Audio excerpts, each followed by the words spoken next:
Hi friends, निगम online study में आपका स्वागत है।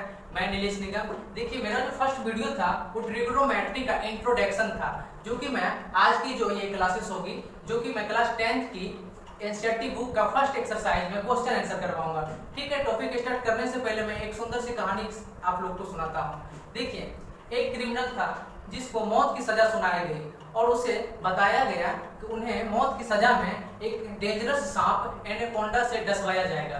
फिर जाके हैंगमैन उसको एक चेयर पे बैठाए और उसके बाद सामने में एनाकोंडा रख दिए और फिर जाके उनके फेस पे काले कपड़े बांध दिए और फिर जाके जब उसे एनाकोंडा सांप को डसवाना था, बस उससे पहले वो प्लान चेंज करके उसे 2 सुई चुभा दिए और फिर जाके 2 मिनट के बाद उन लोगों का थोड़ा सा नर्वस हुआ, 2 मिनट के बाद उसका डेथ हो गया।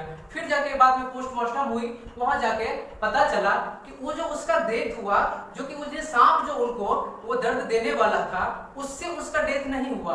वो जो सांप को देखा, उससे जो उसके मन में विचार उत्पन्न हुआ, उससे उसका डेथ हो गया। तो दोस्तों, मैं आप लोग से भी यही कहता हूँ, परिस्थिति में उतना दम नहीं है कि जो कि आपको बर्बाद कर सके। आपके मनस्थिति आपके परिस्थिति से पहले ही आप लोग को बर्बाद कर देती है। इसीलिए आप लोग भी एक अपना कोई गोल्स बनाइए, जो भी सबके अलग अलग फील्ड में, जैसे अभी आप क्लास 10th में पढ़ रहे हैं, तो आप लोग इतना तो कम से कम डिसाइड कर लीजिए बोर्ड की एग्जाम में टॉप 100 में आना है आप लोग के, और फिर उसमें आप अपने आप को पूरा झोंक दीजिए।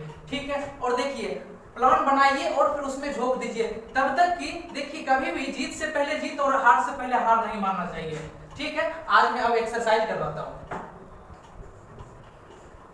देखिए, एनसीईआरटी का बुक का, देखिए सबसे पहले मैं आप लोग को बता दूं कि मैं जो क्वेश्चन सोल्व करूंगा, ये एनसीईआरटी का सारा क्वेश्चन सोल्व करूंगा। और आप लोग कोई अदर पब्लिकेशन बना रहे हैं तो मेरे कमेंट बॉक्स में बताएं और फिर मैं वहां टेलीग्राम का लिंक दूंगा, फिर वहां पे कोई डाउट हो तो आप लोग मेरे से सोल्व करवा सकते हैं। अब देखिए, क्वेश्चन है, कोई एबीसी एक ट्रायंगल है। देखिए, और क्वेश्चन का कंडीशन समझिए, और जिसका बी समकोण है, मींस क्या, बी राइट एंगल है। अब देखिए, एबीसी एक बनाता हूं, जो कि देखिए जिसका एंगल कौन सा, देख लीजिए, ख्याल क्या रखना है, एंगल बी समकोण करना है, मींस के एंगल बी को देखिए सबसे पहले एक कोई ट्रायंगल में बनाया। अब इसका वर्टेक्स हम लिखते हैं ए। अच्छा, देख लीजिए, किसको आपको 90 डिग्री कौन से एंगल को रखना है, बी को। तो पहले हम इसको देखिए 90 डिग्री बी रख दिए, सी इसको मान लेते हैं। अब देखिए मेरा ट्रायंगल बन गया। अब देखिए क्वेश्चन में और क्या गिवन है, क्वेश्चन में दिया हुआ है जो एक ट्रायंगल होगा, इसका साइड का वैल्यू दिया हुआ है AB equal to 24 centimetre. AB यही है 24 सेंटीमीटर।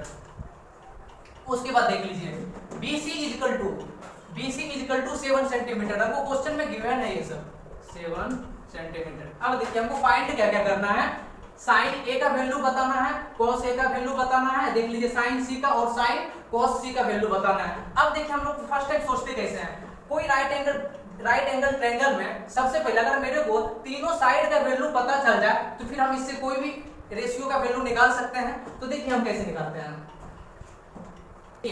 देखिए, एबीसी एक राइट एंगल ट्रायंगल है। राइट एंगल ट्रायंगल क्यों है, क्योंकि इसका एक डिग्री 90 डिग्री हो गई, और कोई भी ट्रायंगल में जिसका एक एंगल 90 डिग्री हो गई वो राइट एंगल ट्रायंगल ही होगी। अब देखिए, देख लीजिए यहाँ हम क्या क्या देख रहे हैं, देख लीजिए परपेंडिकुलर का वैल्यू दिया हुआ है और देख लीजिए बेस का वैल्यू दिया हुआ है। अब हमको सिर्फ हाइपोटेनस फाइंड कर लेना, उसके बाद देख लीजिए कोई भी रेशियो का हम वैल्यू निकाल सकते हैं। देख लीजिए अब AC हाइपोटेनस यहाँ क्या है, देख लीजिए यही 90 डिग्री के जो सामने वाले साइड होती है वही ना हाइपोटेनस होती है। देख लीजिए AC स्क्वायर इक्वल टू, मैंने आप लोगों को फॉर्मूला बताया था, कोई भी राइट एंगल ट्रायंगल में सबसे बड़ी वाली जो साइड होती है उसका जो स्क्वायर होती है, ये दो छोटी वाली जो साइड होती है इसका स्क्वायर के सम के इक्वल होता है। देख लीजिए, तो AB square plus BC square. देखिए अब हम लोग क्या करते हैं, AC स्क्वायर इक्वल टू ये आ गया, तो यहाँ हम क्या करते हैं 24 का स्क्वायर प्लस 7 का स्क्वायर। देख लीजिए अब क्या करना है, मैं भी निकालने के लिए मैं एक छोटा सा ट्रिक फास्ट में बता रहा हूं। देखिए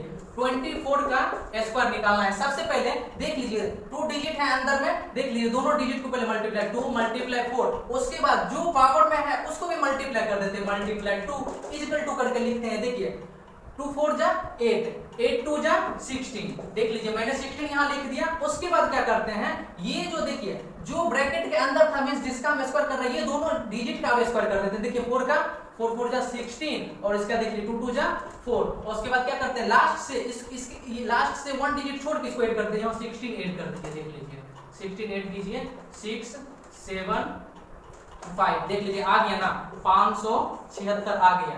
ठीक है, 576 प्लस 7 का स्क्वायर, 7 7 जा 49। अब देख लीजिए ये AC स्क्वायर इक्वल टू, अगर सिर्फ मैं AC इक्वल टू लिखूं तो ये पूरा देख लीजिए इस तरफ स्क्वायर है तो देख लीजिए अगर इस तरफ स्क्वायर है तो इस तरफ क्या हो जाएगा, रूट में आ जाएगा ना। देख लीजिए सिर्फ AC इक्वल टू में लिखूं, अब दोनों को देख लीजिए ऐड करना है। देख लीजिए 9 और 6, 15 का 5 बाकी 1, देख लीजिए 12 का 2 बाकी 1, देख लीजिए रूट इतना। अच्छा इसका वैल्यू आप रूट निकालने के लिए आप लोग जानते ही होंगे, देख लीजिए ये 25 होगा। मींस क्या, AC का वैल्यू देख लीजिए निकल गया 25 सेंटीमीटर। देख लीजिए अब मैं ये मिटा देता हूं क्योंकि AC का वैल्यू फाइंड हो गई। अब जो हम ये राइट एंगल ट्रायंगल में जो साइड का वैल्यू देख रहे हैं, देखिए इससे एक बात और स्पष्ट होती है। देखिए राइट एंगल ट्रायंगल में सबसे बड़ी साइड कौन सी होती है, हाइपोटेनस। मैंने आपको बताया था 90 डिग्री के सामने वाले जो साइड होते हैं वो हाइपोटेनस होते हैं। देख लीजिए यहाँ दिख भी रहा है कि सबसे ज्यादा इसका वैल्यू है, देखिए इसका 25 सेंटीमीटर है। और देख लीजिए ये दोनों जो छोटी भुजा है इससे कम ही होगी इसका वैल्यू। अब देखिए कुछ भी फाइंड करना है, कोई भी रेशियो फाइंड करना है तो हम आसानी से कर सकते हैं क्योंकि मेरे को तीनों साइड का इसका वैल्यू पता चल गया। देख लीजिए फर्स्ट क्वेश्चन में बोल रहा है साइन A और cos A का वैल्यू फाइंड करना है। देख लीजिए साइन A पहले देखिए साइन A, अभी A को नहीं देखते हैं, पहले साइन इक्वल टू क्या होती है, P/H होती है। एंगल ट्रायंगल में साइड का रेशियो है, देख लीजिए P/H हो गई। अब देखिए इक्वल टू, देख लीजिए अब साइन A बोल रहा है तो A लिया। अब हम ट्रायंगल में देखते हैं, अगर हम साइन A ले रहे हैं, देखिए एंगल A है तो मेरे को यहां से देखना है, एंगल A से देखिए जस्ट सामने वाला क्या होगी, परपेंडिकुलर होगी। मैंने आप लोग को पिछले वीडियो में इंट्रोडक्शन दिया था, जो कि आप जो नहीं देखे हैं डिस्क्रिप्शन बॉक्स में उसका लिंक होगा, आप लोगों को वीडियो जरूर देख लें। देख लीजिए साइन A, एंगल कौन सा A ले रहे हैं तो जस्ट इसके सामने वाले परपेंडिकुलर होगी, तो ये कौन सा साइड हो रही है, BC अपॉन कोई भी राइट एंगल ट्रायंगल में हाइपोटेनस फिक्स है कि 90 डिग्री के सामने वाले होंगे, उसमें मेरे को ज्यादा कुछ नहीं सोचना, बस AC लिख देना है AC।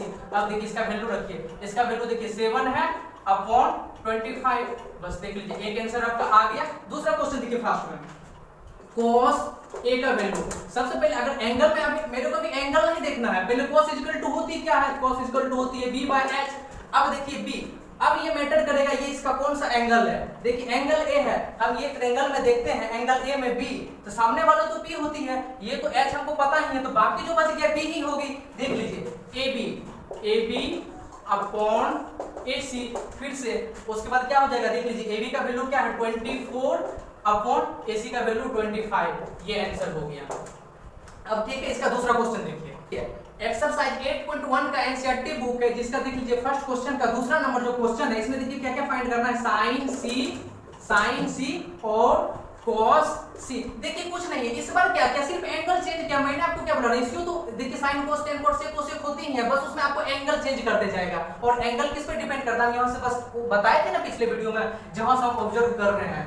देख लीजिए आप sin C इक्वल टू, सबसे पहले sin इक्वल टू क्या होती है, तो P/H होती है, P/H होती है। अब देखिए एंगल इस बार C ले रहे हैं हम, अब ट्रायंगल में देखते हैं, राइट एंगल ट्रायंगल में देखते हैं, यदि एंगल C है तो देखिए एंगल C यहां है। अब यहां से आप लोग ऑब्जर्व कीजिए, यदि आप यहां से देख रहे हैं तो इसके जस्ट सामने वाला देखिए, ये जो एंगल है sin C क्या है, ये एक्यूट एंगल है। यहां से देख लीजिए सामने वाले क्या होगी, सामने वाले इस बार परपेंडिकुलर हो जाएगी, तो देखिए P परपेंडिकुलर, तो इस बार जो इसका परपेंडिकुलर होगी AB हो जाएगी। देख लीजिए AB, अच्छा H तो फिक्स ही है, कौन सा 90 डिग्री के सामने वाले में AC हो जाएगा H। तो देख लीजिए वैल्यू AB का वैल्यू दिया हुआ है 24 अपॉन 25, ये आंसर हो गया। फिर देखिए दूसरा किसका वैल्यू बोला है, cos C का। देखिए cos C इक्वल टू, पहले cos इक्वल टू क्या होती है ये आप लिख लीजिए B/H। अब देखिए cos C मींस इस बार भी एंगल cos में भी एंगल C ले रहे हैं, एंगल C ले रहे हैं। देखिए जस्ट इसके सामने वाले परपेंडिकुलर, देखिए इस बात का मैं बार-बार जिक्र कर रहा हूं ताकि आप लोग भूले नहीं, जहां से हम लोग ऑब्जर्व करते हैं जो एंगल लेते हैं जस्ट उसके सामने वाला साइड जो होती है परपेंडिकुलर होती है, जो 90 डिग्री के सामने वाला हाइपोटेनस, जो बाकी बच गया बेस ही होगी। चलिए देखिए तो इस बार देख लीजिए cos C B/H, तो इस बार देख लीजिए ये तो P हो गया, ये साइड तो B यही ना होगा, तो BC upon AC equal to क्या आएगा, देख लीजिए 7 अपॉन 25। मैंने अभी आपको एक नंबर का देख लीजिए जितना क्वेश्चन था मैंने करवा दिया। अब मैं 2 नंबर का क्वेश्चन देखता हूं। देखिए ये जो आप देखिए 2 नंबर की जो क्वेश्चन है, इसमें जो क्वेश्चन में गिवन है मैं बस लिख दिया। देख लीजिए tan P minus cot R equal to, ठीक है, इसका वैल्यू फाइंड करना है। अब देखिए यहाँ दिया हुआ क्या है, एक फिगर दिया हुआ है, ठीक है, तो बोल क्या रहा है मैं दिखा देता हूं। इसका बस वैल्यू पूछ रहा है, अगर ये यहाँ दिया हुआ, अच्छा फिगर में देख लीजिए, इसका वैल्यू दिया हुआ है 12 सेंटीमीटर और उसके बाद ये हाइपोटेनस का 13 सेंटीमीटर, इसका वैल्यू दिया हुआ है। देख लीजिए एक राइट एंगल ट्रायंगल है जिसमें देख लीजिए परपेंडिकुलर का वैल्यू और हाइपोटेनस का वैल्यू दिया हुआ है और बोल रहा है इसका वैल्यू फाइंड करने के लिए। ऐसे बताइए, हम लोग जानते हैं tan इक्वल टू क्या होता है, p by b होती है, cot इक्वल टू क्या होती है, b by p होती है, जस्ट इसका उल्टा होती है ना, तो हमको b की जरूरत हो रही है, इसीलिए हम लोग को क्या करना चाहिए, ये जो साइड है इसका भी वैल्यू फाइंड कर लेना चाहिए। तो आइए हम लोग समझते हैं, आप लोग को मैंने बताया था h square equal to p square plus b square, यही फिर देखिए b स्क्वायर इक्वल टू क्या हो जाती है, b square equal to h square minus p square. आ देखिए अगर सिर्फ b इक्वल टू बोले, सिर्फ b इक्वल टू देख लीजिए h square minus p square, अभी स्क्वायर था इस तरफ भी स्क्वायर, अभी देख लीजिए सिर्फ b इक्वल टू तो मिक्स रूट हो जाएगी। बस ये फार्मूला आप लोग देख लीजिए, इससे मैं इसका वैल्यू फाइंड कर देता हूं। देखिए q, देखिए क्यू आर मींस क्या है, यहाँ क्यू आर क्या है, बेस, इसका वैल्यू फाइंड करना है। तो देखिए बेस का सबसे कोई बेस क्या है, कोई छोटी भुजाएं है राइट एंगल ट्रायंगल, तो सबसे बड़ी भुजाएं के स्क्वायर क्या है, मतलब p r के स्क्वायर में से क्या माइनस कर देंगे, ये एक जो बाकी का छोटी भुजाएं बचा हुआ है p q का स्क्वायर। देख लीजिए, अच्छा इस पे स्क्वायर नहीं दिए तो इस तरफ रूट दे देते हैं। देख लीजिए अब देखिए p r का वैल्यू दिया हुआ है आपको, देख लीजिए फिगर में, देख लीजिए p r इक्वल टू 13 का square minus p q equal to 12 का स्क्वायर। अब देख लीजिए स्क्वायर बताने के लिए इससे पिछले क्वेश्चन में मैंने आपको बताया था फर्स्ट में ट्रिक, फिर से देख लीजिए अगर कैसे निकालते हैं। अंदर में जो भी डिजिट है देख लीजिए, एक 1 है एक 3 है, इसको मल्टीप्लाई करते हैं और इसके पावर को भी कर देते हैं, 1 मल्टीप्लाई 3 मल्टीप्लाई 2 इक्वल टू 1 3 जा 3 3 2 जा 6 हो गया। अब देखिए, अब ये देखिए ये तो पावर वाला लिखे हैं, इसका स्क्वायर नहीं करेंगे, बस ये 3 है, 3 का स्क्वायर 9। और आपको एक बात है ये ट्रिक में याद रख लेना है, हमेशा 2 डिजिट में लेते हैं, जैसे 9 को अगर 2 डिजिट में लिखना है तो क्या करेंगे, अच्छा 9 को 2 डिजिट में लिखना है 09 लिख देंगे, 09 लिख देंगे। देखिए वैल्यू में कोई चेंजेस हो रही है नहीं ना, 9 है तो 9 ही रहा, क्योंकि इसके देख लीजिए लेफ्ट साइड में ना 0 लगा है, तो इसको यहाँ 09 लिख देते हैं, 1 का स्क्वायर तो 1 होती है। अब इसको ऐड कर देते हैं 1 डिजिट छोड़ के, देख लीजिए 6 1, देख लीजिए यही होती है 12 का स्क्वायर, 13 का स्क्वायर देख लीजिए। उसके बाद माइनस 12 का होती है 144, इसमें लिख देता हूँ, बार बार ट्रिक कितना बताऊँ। देख लीजिए इसको इसमें से सब्ट्रैक्ट कीजिए, देख लीजिए 5 और उसका देख लीजिए कितना बच रहा है, यहाँ 2 आ गया इक्वल टू, इसका रूट से निकालेंगे 25 को तो 5 आ गया, ठीक है। ये 5 क्या 5 सेंटीमीटर। देख लीजिए राइट एंगल ट्रायंगल में तीनों साइड का वैल्यू पता चल गया, अब कोई भी रेशियो हो उसका वैल्यू हम लोग फाइंड कर लेंगे। देख लीजिए अब tan p minus cot r ना करना है। देखिए tan p इक्वल टू क्या होती है, tan p सबसे पहले मैं बता दूं tan p, तो tan इक्वल टू क्या होती है p by b minus cot r, cot सिर्फ cot इक्वल टू क्या होती है, अभी एंगल नहीं मैटर यहाँ कर रहा है, क्योंकि सिर्फ cot एक रेशियो है जो कि होती है, इसकी इक्वल टू क्या होती है cot r b by p। मैंने आपको बताया था ना tan cot का इनवर्स होता है, देख लीजिए इसमें p बाय b तो इसमें b बाय p हो गया। अब देखिए अब ये एंगल के अकॉर्डिंग यहाँ सोचिए, देखिए एंगल के अकॉर्डिंग p बाय b, देखिए tan p लिया है, tan p तो एंगल ये ले रहे हैं, देखिए ये वाला एक्यूट एंगल ले रहे हैं, tan p जस्ट इसके सामने वाले क्या होगी परपेंडिकुलर होगी, अब बेस ये होगा तो क्या हो जाएगा q r अपॉन क्या हो जाएगा, देख लीजिए p r minus cot r। इस बार देखिए एक्यूट एंगल में कौन सा एंगल ले रहे हैं, एंगल r ले रहे हैं, ये राइट एंगल ट्रायंगल में देख लीजिए ये वाला एंगल ले रहे हैं cot r, जस्ट सामने वाले क्या होगी परपेंडिकुलर होगी, लेकिन यहाँ बेस अपन ना परपेंडिकुलर, तो इसलिए क्या होगी ये तो परपेंडिकुलर हो गई, ये न बेस हुआ q r minus p q। देख लीजिए आप लोग चाहे तो यही कट करके वैल्यू ला सकते हैं, लेकिन हम इसका वैल्यू ही रख लेते हैं। देख लीजिए इक्वल टू मैं लिख दे रहा हूँ, देखिए q r equal to q r 5 upon p q equal to 12 minus देख लीजिए सेम तो वही है 5 अपॉन 12, देख लीजिए दोनों कट गया इक्वल टू 0, आंसर आ गया, यही हो गया 0 आंसर। देख लीजिए एक्सरसाइज का तीसरा नंबर क्वेश्चन, जो चीज गिवन है मैंने लिख दिया, बस इतना ही दिया हुआ है। sin a इक्वल टू देख लीजिए 3/4 और cos a और tan a का वैल्यू फाइंड करना है। देख लीजिए एक में राइट एंगल ट्रायंगल पहले बना लेता हूं, इसमें देख लीजिए a b c, देख लीजिए एक राइट एंगल ट्रायंगल बना लिया।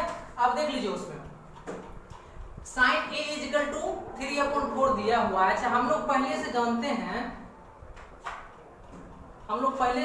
हैं sin इक्वल टू क्या होता है, sin इक्वल टू होता है p बाय h। देख लीजिए साइन इक्वल टू क्या होती है p बाय h।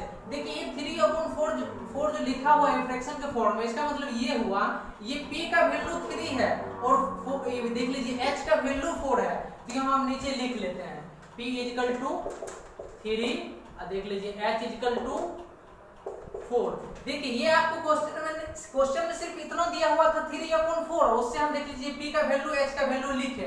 अब देख लीजिए cos a इक्वल टू क्या होती है, सिर्फ cos इक्वल टू क्या होती है, तो b बाय h हमको किसका जरूरत पड़ रहा है, यहाँ p दिया हुआ है h दिया हुआ है, b का भी जरूरत पड़ रहा है।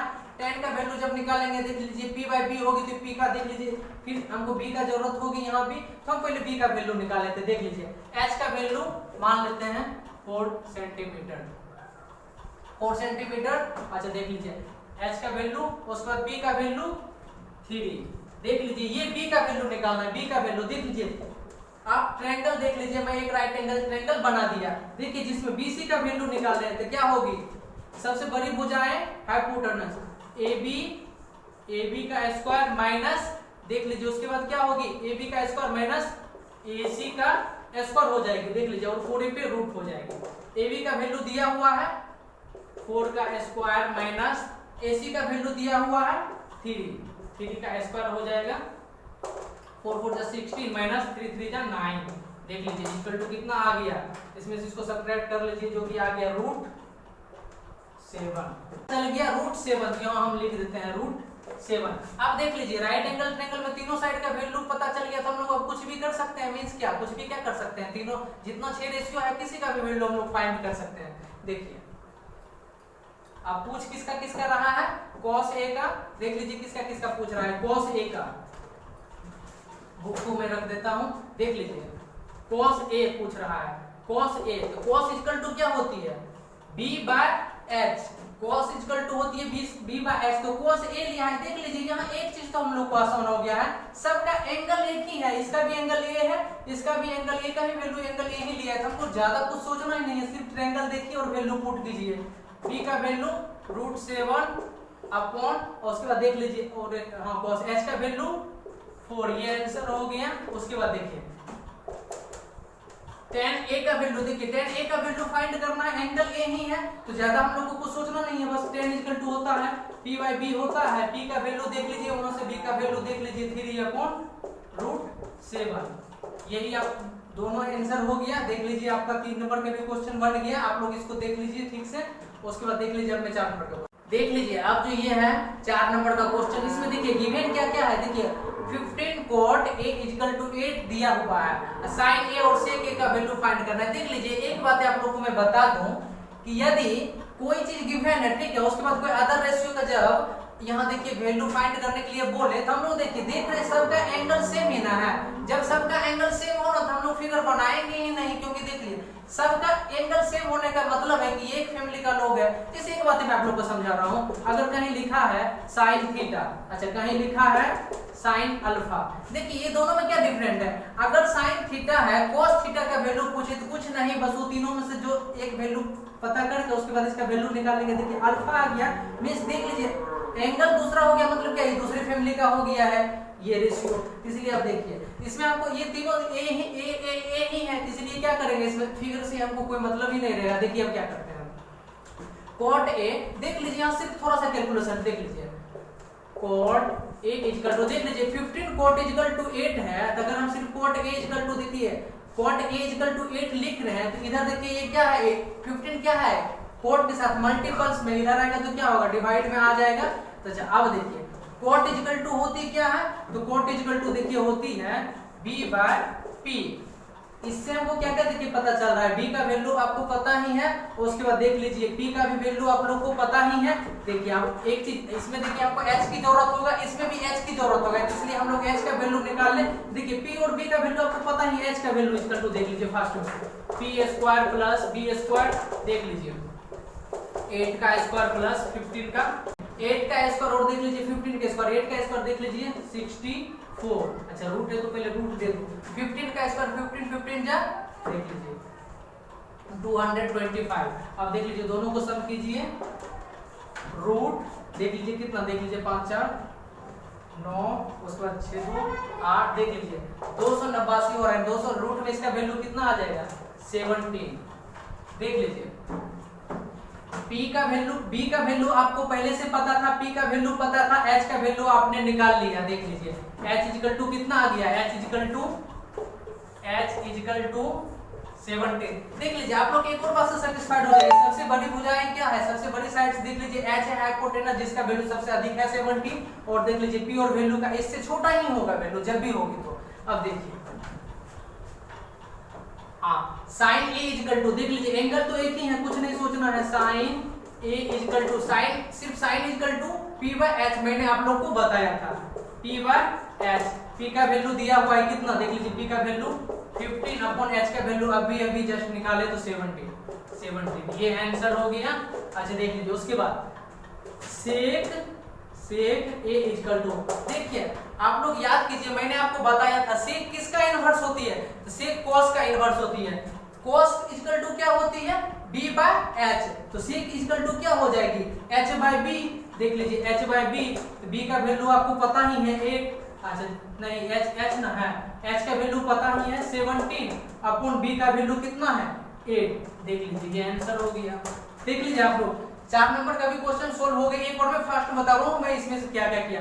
देख लीजिए सबसे पहले ये दिया हुआ था जो गिवन था 15 cot A इक्वल टू 8, उसके बाद देख लीजिए साइन A और सेक A का वैल्यू फाइंड करना था, जिसमें कि देख लीजिए मैंने देखा सबका एंगल एक ही है तो बस फिगर से कोई मतलब ही नहीं रखना है बस। उसके बाद क्या कि H का वैल्यू फाइंड किए, उसके बाद जो रेशियो पूछ रहा था निकाल दिए। ठीक है फिर देखते हैं नेक्स्ट क्वेश्चन। देख लीजिए 5 नंबर की जो क्वेश्चन है ये बहुत ही इजी क्वेश्चन है। देख लीजिए इसमें फिगर की जरूरत भी नहीं होगी। देखिए हम समझते हैं क्या है, सेक थीटा इक्वल टू, देखिए कुछ रेशियो दिया हुआ है, ठीक है 13/12 दिया हुआ है, बाकी का जो रेशियो 5 बचा हुआ है ना, देखिए टोटल रेशियो होती कितना है तो 6, जिसमें एक रेशियो का देख लीजिए वैल्यू दिया हुआ आपको 13/12, तो बोल रहा है बाकी जो रेशियो है ना उसका वैल्यू फाइंड करना है। मींस क्या, सेक थीटा इक्वल टू तो क्या sin cos tan cot और कोसेक बचा हुआ होगा, सेक तो दिया ही है। देखिए क्या होती है इसमें, देख लीजिए सेक इक्वल टू होती क्या है, तो सेक इक्वल टू होती है H बाय B।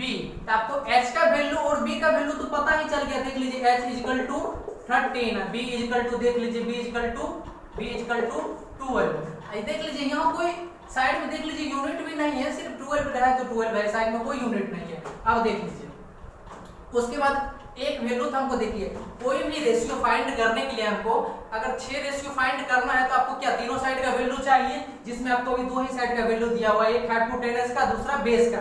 अब हम लोग क्या करते हैं इससे परपेंडिकुलर निकाल लेते। देखिए P इक्वल टू क्या, देखिए P इक्वल टू क्या होती है H square minus B square, तो H का वैल्यू कितना दिया हुआ है 13 का स्क्वायर माइनस B का वैल्यू देख लीजिए 12 का स्क्वायर, रूट में ही रहेगा अभी। अब देखिए 13 जा 169 माइनस 12 जा 144, इसको इसमें से सब्ट्रैक्ट कीजिए, देख लीजिए 25। अच्छा देख लीजिए रूट 25 का वैल्यू 5। अब देख लीजिए आपको अभी क्या पता चल गया, P का वैल्यू पता चल गया। देख लीजिए P का वैल्यू आपको यहाँ पे देख लीजिए पता चल गया, P इक्वल टू 5। P का भी वैल्यू आपको देख लीजिए, P का भी वैल्यू पता चल गया। अब देख लीजिए बाकी का जो रेशियो पूछ रहा है आप लोग खुद ही निकाल लेंगे। जैसा कि देख लीजिए अगर साइन थीटा है, देखिए यहाँ एंगल थीटा लिया है तो सब में थीटा ही लेंगे, साइन थीटा बराबर P बाय H। कुछ नहीं करना, देख लीजिए जो P का वैल्यू है, P का वैल्यू देख लीजिए 5 है। अच्छा देख लीजिए H का वैल्यू कितना है 13 है। इसी तरह देख लीजिए cos थीटा बराबर जो होगी tan थीटा बराबर जो होगी, सिर्फ उसमें आप वैल्यू रख लीजिएगा। मैंने तीनों साइड का वैल्यू यहाँ लिख दिया। ठीक है 5 नंबर का भी क्वेश्चन यही खत्म हो जाती है। और हाँ फ्रेंड्स देख लीजिए आज की क्लास यहीं तक, फिर मिलते हैं नेक्स्ट वीडियो में। तब तक के लिए bye bye, stay safe stay home. और हाँ वीडियो खत्म होने से पहले वीडियो को लाइक और चैनल को सब्सक्राइब जरूर करें। Thanks all the best.